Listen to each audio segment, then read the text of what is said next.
बिस्मिल्लाहिर्रहमानिर्रहीम अस्सलाम वालेकुम। इस वीडियो में मैं आपके साथ ऑर्गेनाइजेशनल साइकोलॉजी PSY 510 के असाइनमेंट नंबर 1 का सलूशन शेयर करूंगा। इसकी लास्ट डेट 9 जून है और इसके टोटल मार्क्स 20 हैं। ठीक है। और इस वीडियो में सलूशन शेयर करने से पहले अगर आप हमारे चैनल पे न्यू हैं तो जल्दी से हमारे चैनल वी शॉर्ट नोट्स को सब्सक्राइब कर लें, बेल आइकन को प्रेस कर लें ताकि इस तरह के नए सलूशंस आप तक जल्द से जल्द पहुंच सकें। तो सबसे पहले देख लेते हैं इस असाइनमेंट के ऑब्जेक्टिव्स क्या है। This assignment has been design to make the students to understand data collection methods used in the organizational psychology. Organizational psychology में आप जो डाटा कलेक्शन मेथड्स यूज़ करते हैं उनको आपने किस तरह से यूज़ करना है, इस असाइनमेंट को सॉल्व करने के बाद आप इस काबिल हो जाएंगे कि आप कहाँ पे कौन सा डाटा कलेक्शन मेथड यूज़ करेंगे। ठीक है। और ये असाइनमेंट जो है data collection methods lesson number 2 से ली गई है और आपने इसको अच्छी तरह रीड कर लेना है, सिनेरियोज़ को आइडेंटिफाई करना है और उसके बाद आपने उसकी जस्टिफिकेशन देनी है। तो असाइनमेंट शुरू करने से पहले हम इसके इंस्ट्रक्शंस को रीड कर लेते हैं। मार्किंग स्कीम में आइडेंटिफिकेशन का 1 नंबर है, टोटल 5 हो जाएंगे। जस्टिफिकेशन के 1 का 3 है और टोटल 15 हो जाएंगे। तो इसके बाद आपको असाइनमेंट सबमिट करने के जो 24 आवर्स एक्स्ट्रा टाइम दिया जाता है। अगर आप फिर भी आपकी असाइनमेंट रह जाती है तो 10-15 दिन बाद भी आप अपनी असाइनमेंट थ्रू ईमेल अपने इंस्ट्रक्टर को सेंड करके मार्क्स हासिल कर सकते हैं। अगर आपका कोई लॉजिकल रीज़न है, आपने एक्सप्लेनेशन देनी है, फिर आपने बताना है, तो आपकी असाइनमेंट जो है वो चेक हो जाएगी और आपको मार्क्स भी फुल मिल सकते हैं। इसके अलावा अगर आप ये जानना चाहते हैं कि विच यूनिवर्सिटी किस तरह से अच्छे नंबर लेने हैं, CGPA कैसे अच्छा करना है और कौन सी मिस्टेक्स की वजह से आपके मार्क्स नहीं आते, तो बहुत ही यूज़फुल टिप्स के साथ एक वीडियो बनाई गई है। डिस्क्रिप्शन में लिंक मौजूद है। असाइनमेंट किस तरह बनानी है, बनी बनाई असाइनमेंट को किस तरह से आपने यूनिक करना है, उसका लिंक भी मौजूद है। इन दोनों वीडियोस को लाजमी देखें, बहुत ही फ़ायदेमंद है। तो उसके बाद इम्पोर्टेंट इंस्ट्रक्शंस बताई गई हैं कि आपने असाइनमेंट जो है वो ड्यू डेट से पहले जो है सबमिट करनी है और साथ में ये आपको कहा गया है कि ईमेल के ज़रिए सेंड नहीं करनी, बट ये मैंने आजमाया है तो आपके साथ शेयर कर रहा हूँ। लॉजिक के साथ शेयर करेंगे तो नंबर मिल जाएंगे। उसके बाद आपने टाइम्स न्यू रोमन और एरियल फ़ॉन्ट साइज़ 12 होना चाहिए। MS वर्ड में शेयर करनी है। Use black and blue colour only और सब ने इंडिविजुअल काम करना है, किसी ने कॉपी पेस्ट नहीं करना, अदरवाइज़ आपको 0 मार्क्स मिलेंगे। ड्यू डेट में कॉपी पेस्ट नहीं करना, करप्ट फाइल ना हो, MS वर्ड होगा। ठीक है। तो ये चीज़ें सबसे पहली चीज़ मैं आपको बताता चलूँ, इसका असाइनमेंट सलूशन को आपने कॉपी पेस्ट नहीं करना। ठीक है। अगर आप कॉपी पेस्ट यहाँ से करेंगे तो आपको मार्क्स नहीं मिलेंगे। तो देख लेते हैं पहला सिनेरियो क्या है। एक मल्टीनेशनल कंपनी है जो कि पाकिस्तान के अंदर एक प्रोडक्ट लॉन्च करना चाह रहे हैं और मगर उस प्रोजेक्ट लॉन्च करने से पहले वो यहाँ पे लोगों के कुछ ओपिनियंस लेना चाह रहे हैं, प्रोडक्ट्स या उनकी डिमांड्स और क्वालिटी कुछ भी आप कह सकते हैं, मगर वो एक क्वेश्चनर के ज़रिए वो एक डाटा कलेक्ट करना चाह रहे हैं और जो कि इंटरनेट के ऊपर उन्होंने शेयर किया था। तो ये एक हमें सिनेरियो दिया गया। तो ये कौन सा डाटा कलेक्शन होगा, ये सर्वे डिज़ाइन होगा। सर्वे डिज़ाइन किस तरह होगा, इसकी जस्टिफिकेशन है। सर्वे डिज़ाइन में be called the study of aggregates which means that the data are collected through various instruments such as questionnaire. ठीक है। यहाँ पे क्वेश्चनर, इंटरव्यूज़ एट्सट्रा आ गया। यहाँ पे क्या किस तरह उन्होंने डाटा कलेक्ट किया है, उन्होंने क्वेश्चनर के ज़रिए डाटा कलेक्ट किया है। ठीक है। और उसके बाद यहाँ पे क्या लिखा है, to gather the information about the variables in the given scenario. Multinational company भी इसी तरह जो कि क्वेश्चनर के ज़रिए डाटा कलेक्ट किया जाता है सर्वे डिज़ाइन में, तो इसी तरह यहाँ पे कंपनी भी अपना प्रोडक्ट लॉन्च करने से पहले पाकिस्तानियों से अपना एक ओपिनियन टाइप क्वेश्चनर जो उन्होंने इंटरनेट पे शेयर किया था वो डाटा कलेक्ट करना चाह रहे हैं। तो ये कौन सी अप्रोच होगी, ये कौन सा मेथड होगा, सर्वे डिज़ाइन का होगा। सिनेरियो नंबर 2 में है जी, Honda motor corporation recently faced employ strike. They studied in depth the case of Toyota Motor Corporation to find out the solution because they also faced similar situation last year in their organization as well. Honda Motors corporation के जो employees हैं वो strike करते हैं और ये पहले भी हो चुका है. तो अभी उन्होंने इन डेप्थ में ये जानने की कोशिश की है कि क्यों, इसकी रीज़न क्या आ रही है. तो इसके लिए कौन सा मेथड यूज़ होगा?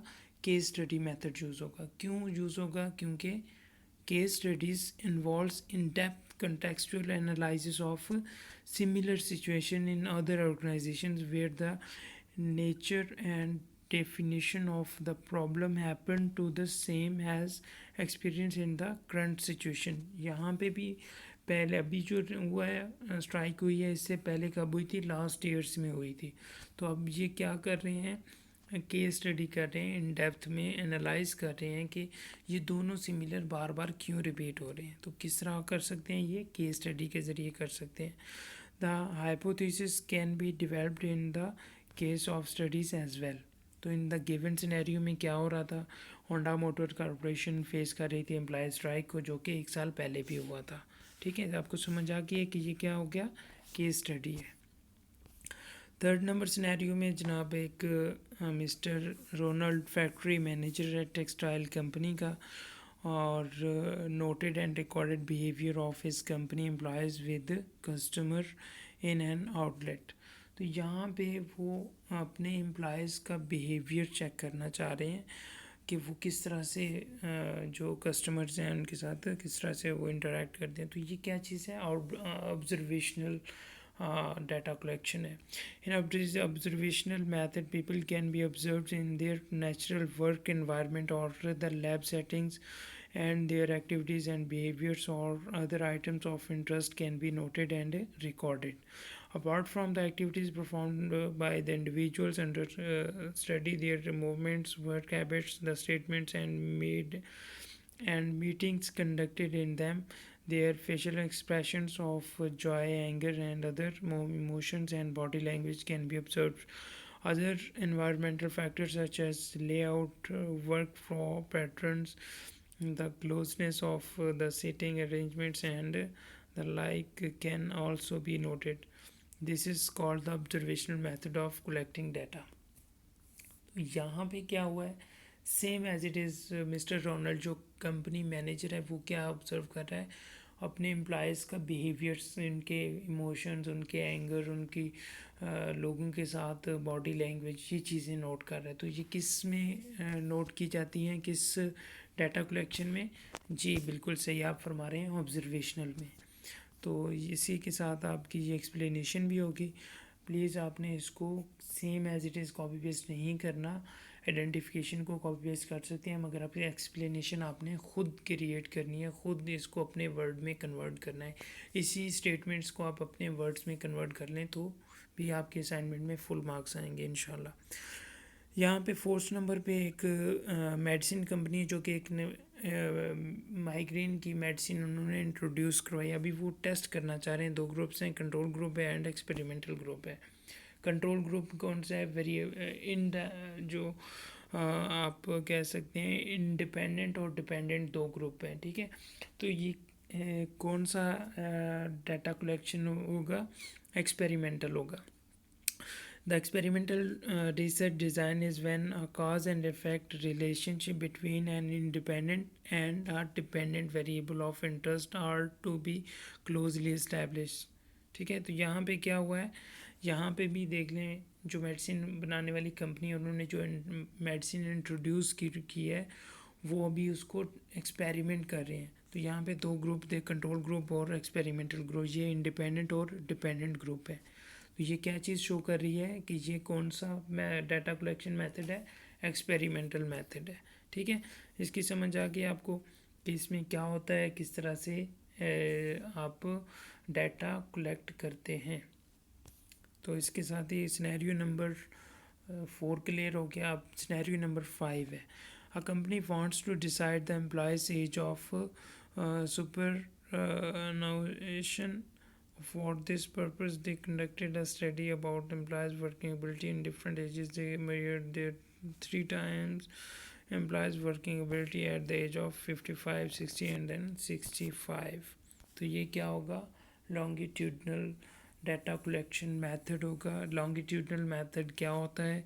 In the longitudinal method, the researchers might want to study employees' behavior before and after changes in the top management to know what effects change accomplished. यहाँ पे क्या हो रहा है, वहाँ पे वो 3 times मेजर्स करना चाह रहे हैं एम्प्लॉयज़ की वर्किंग एबिलिटी को.